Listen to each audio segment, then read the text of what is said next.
বন্ধুরা, গুজরাটের গান্ধীনগরে দাঁড়িয়ে কেন্দ্রীয় স্বরাষ্ট্রমন্ত্রী অমিত শাহ বললেন, যে সরকার সনাতনীদের নিরাশ করবে তারা আর ক্ষমতায় ফিরতে পারবে না।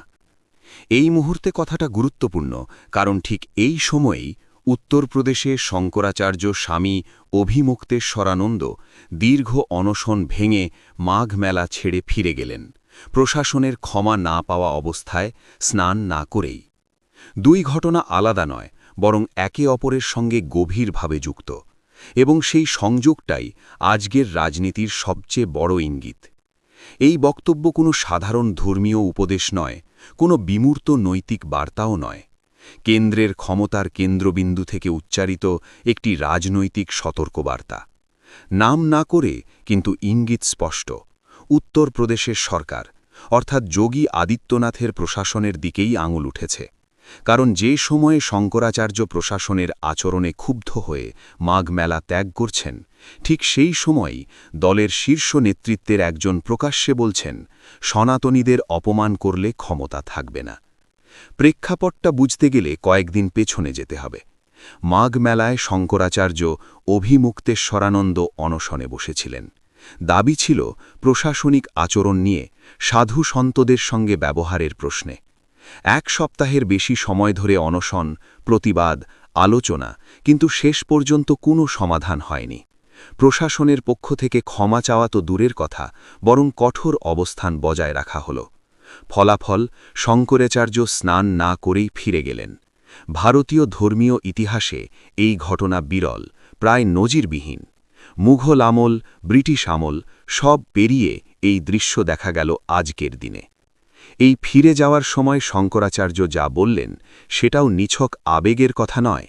তিনি স্পষ্ট করলেন, এখনও কোনো কৌশল ঠিক হয়নি, কিন্তু খুব শীঘ্রই হবে।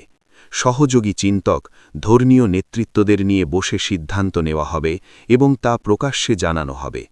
এই বক্তব্যে একদিকে অপেক্ষার বার্তা, অন্যদিকে সতর্কতা। বলা হলো না কি করা হবে, কিন্তু বোঝানো হলো খেলা এখানেই শেষ নয়। এই মুহূর্তে অমিত শাহের বক্তব্য এসে পড়ছে একেবারে এই শূন্যস্থানে, যেন কেন্দ্র থেকে একটা সিগন্যাল পাঠানো হলো যে শূন্যতা তৈরি হচ্ছে, তার দায় রাজ্যের। আর সেই রাজ্য সরকার একা পড়ছে। কারণ মনে করতে হবে, এই সময়েই প্রধানমন্ত্রী নিজে দিল্লিতে বিভিন্ন সাধু সন্তদের ডেকে আশীর্বাদ নিচ্ছিলেন।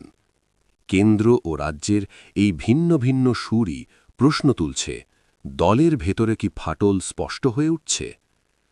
সংঘাতটা এখানেই।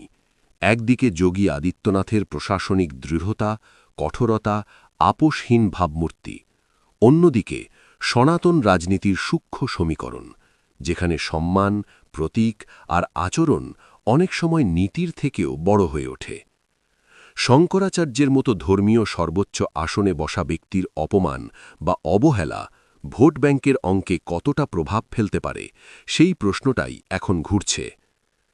এখানে আরেকটা বিষয় লক্ষণীয়, ২০২৭ এখনও ক্যালেন্ডারে দূরে মনে হলেও রাজনৈতিক হিসেবে সময়টা খুব কাছের।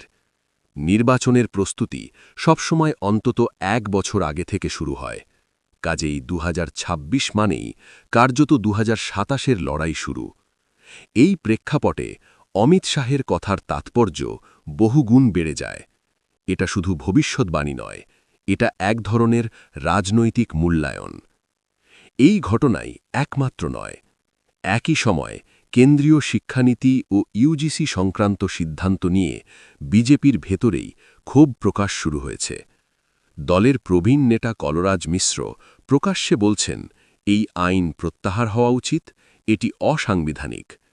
এতদিন যারা নীরব ছিলেন, বিশেষ করে সাধারণ শ্রেণীর প্রতিনিধি হিসেবে পরিচিত নেতারা, তারা মুখ খুলতে শুরু করছেন। এই অভ্যন্তরীণ বিরোধও একই সুতোয় গাঁথা। কেন্দ্রীয় সিদ্ধান্ত বনাম স্থানীয় প্রভাব, আদর্শ বনাম বাস্তব রাজনীতি।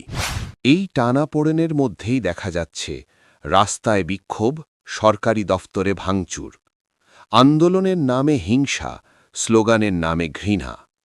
পরিস্থিতি এমন জায়গায় পৌঁছেছে যেখানে একই রাজনৈতিক ধারার ভেতর থেকেই প্রধানমন্ত্রী, মন্ত্রীদের বিরুদ্ধে আক্রমণাত্মক ভাষা ব্যবহার করা হচ্ছে।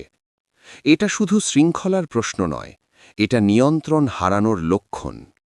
এই সবের মাঝেই উঠে আসছে আরও কিছু ঘটনা।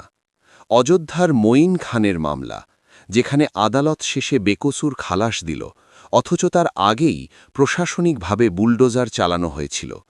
সেই সময় বিধানসভায় দাঁড়িয়ে যোগী আদিত্যনাথ যে ভাষা ব্যবহার করেছিলেন, আজ সেই কথাগুলো নতুন করে ফিরে আসছে প্রশ্ন হিসেবে। যদি আদালত শেষ কথা বলে, তবে প্রশাসনিক তড়িঘড়ি সিদ্ধান্তের দায় কে নেবে? ন্যায়বিচার আর শাসনের মধ্যে এই টানাপোড়েনই তো শেষ পর্যন্ত জনমনে সন্দেহ তৈরি করে। এর সঙ্গে যুক্ত হচ্ছে অসমের মুখ্যমন্ত্রীর মন্তব্য ঘিরে বিতর্ক। প্রকাশ্যে সংখ্যালঘুদের অর্থনৈতিক বঞ্চনার কথা বলা, ভোটাধিকার নিয়ে হুমকির সুর, এসবই এখন সুপ্রিম কোর্টের হস্তক্ষেপের দাবিতে পৌঁছেছে। একের পর এক রাজ্যে একই ধরনের ভাষা, একই ধরনের রাজনীতি। এগুলো কি বিচ্ছিন্ন ঘটনা, নাকি একটি বৃহত্তর প্রবণতার অংশ? ক্ষমতার ইঙ্গিতগুলো এখানেই স্পষ্ট হয়ে ওঠে। কেন্দ্র চাইছে নিয়ন্ত্রণ, ভারসাম্য, আন্তর্জাতিক ও জাতীয় স্তরে গ্রহণযোগ্যতা। রাজ্য স্তরে কিছু নেতৃত্ব চাইছে কড়া অবস্থান, স্থানীয় সমর্থনের ওপর ভর করে শক্তি প্রদর্শন। এই দুয়ের সংঘর্ষেই তৈরি হচ্ছে বর্তমান পরিস্থিতি। অমিত শাহের বক্তব্য সেই সংঘর্ষের প্রকাশ্য রূপ। এর প্রভাব কি হতে পারে? প্রথমত, উত্তরপ্রদেশে বিজেপির ভেতরের সমীকরণ বদলাতে পারে। যোগী আদিত্যনাথের অপরিহার্যতা প্রশ্নের মুখে পড়তে পারে, অন্তত রাজনৈতিক আলোচনায়। দ্বিতীয়ত, সনাতন ভোট ব্যাংকের একাংশ যদি মনে করে তাদের অবমাননা হয়েছে, তাহলে তার প্রতিফলন ভোটে পড়তে পারে। তৃতীয়ত, বিরোধীরা এই ফাঁকটা কাজে লাগাতে মরিয়া হবে, ধর্মীয় সম্মান বনাম প্রশাসনিক অহংকারের গল্প তুলে ধরে। সবচেয়ে গুরুত্বপূর্ণ প্রভাবটা মানসিক। রাজনীতিতে ধারণা আর বয়ান খুব বড় শক্তি। এখন যে বয়ান তৈরি হচ্ছে তা হল একজন মুখ্যমন্ত্রী একা পড়ে যাচ্ছেন আর কেন্দ্র দূরত্ব বজায় রেখে ইঙ্গিত দিচ্ছে। এই বয়ান সত্য হোক বা না হোক, যদি তা বিশ্বাসযোগ্য হয়ে ওঠে, তাহলে সেটাই বাস্তব হয়ে দাঁড়ায়। শেষ পর্যন্ত কিছু প্রশ্ন খোলা থেকেই যায়। শঙ্করাচার্যের ঘোষিত কৌশল কি হবে? কেন্দ্র কি সত্যিই রাজ্য নেতৃত্বকে সতর্ক করছে, নাকি এটা শুধুই সাধারণ মন্তব্য? যোগী আদিত্যনাথ কি তার অবস্থান বদলাবেন, নাকি আরও কঠোর হবেন? সনাতন রাজনীতি কি আবার নতুন করে সংজ্ঞায়িত হবে এই সংঘাতের মধ্য দিয়ে? আর সবচেয়ে বড় প্রশ্ন, 2027-এর আগে এই টানাপোড়েন কি মিটবে, নাকি আরও গভীর হবে? এই প্রশ্নগুলোর উত্তর আজ নেই, কিন্তু ঘটনাগুলো বলছে রাজনীতির মাটিতে বড় কিছু নড়ছে, আর সেই নড়াচড়ার শব্দ এখন স্পষ্টভাবে শোনা যাচ্ছে। গান্ধীনগর থেকে প্রয়াগরাজ, লখনৌ থেকে দিল্লি পর্যন্ত। বন্ধুরা, এ বিষয়ে আপনারা কি মনে করেন? কমেন্টে অবশ্যই জানাবেন, এবং আমাদের বিশ্লেষণ ভালো লাগলে রিসার্চ বাংলা নিউজ ইউটিউব চ্যানেলটিকে সাবস্ক্রাইব করে আমাদের পাশে থাকুন। ধন্যবাদ।